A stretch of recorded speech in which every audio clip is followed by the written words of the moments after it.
السلام عليكم ورحمة الله وبركاته. كيف حالكم؟ إن شاء الله تكونوا بألف صحة وعافية. قبل بداية المقطع، إذا أنتم مش مشترك بالقناة أتمنى إنك تشترك بالقناة وتفعل زر الجرس وتعملنا اللايك عشان هذا الفيديو. فكرة الفيديو اليوم بتكون يعني بعلمكم الكلام اليمني، يعني زي إذا واحد قام مصري لليمن أو سعودي أو عماني ليبي جزائري مغربي ما يعرفش يتكلم يمني، يعني يتكلم عربي بس ما يعرفش يتكلم يمني. يعني اليوم بصور لكم فيديو، شوفوا الفيديو إن شاء الله يعجبكم واتمنى لكم مشاهدة ممتعة.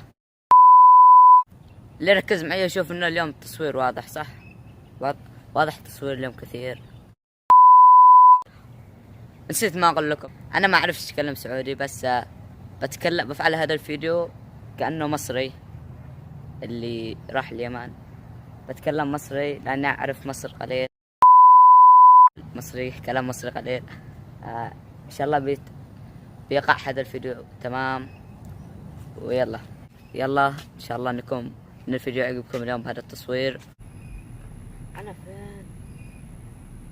والله أنا شكلي شارع ده فين؟ الله النعم فينك مضحك. ما له هذاك ولا شكله ضايع.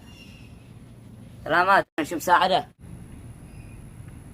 أماني تاج راسك وانت لا تنسى مقاسك، لبسنا ما هو لباسك لا ولا لك مقدرية الياما. لك أخذ شي مساعدة ولا شي؟ بشر أي مساعدة ولا حاجة أقول له لا. شكرا أبو يمن. المكان ده فين؟ ممكن تعرف المكان ده فين؟ شوف برويك الآن المكان هنا. شوف هذا الحافة تقزع يسار، بعدين تمشي ثاني بتحصل حافة يمين حافة يسار. لا تقزعش، امشي ثاني بعدها زيد 3 حافات تقزع يسار، بعدها يمين تحصل مسجد بعدها يسار. شكرا أبو يمن، شكرا، ربنا يخليكم. قهوة ولا شي؟ تعال تفضل عندنا. أنا أصلي يماني صعب يتعلم مكاني ميدانا طول الزمان. والله أنا لسه تغديت بالبيت. أنا بيتي هناك بس لسه أنا جديد، لسه أول أمس جيت من مصر. بدي أروح على المكان بس ما عرفتش في المكان.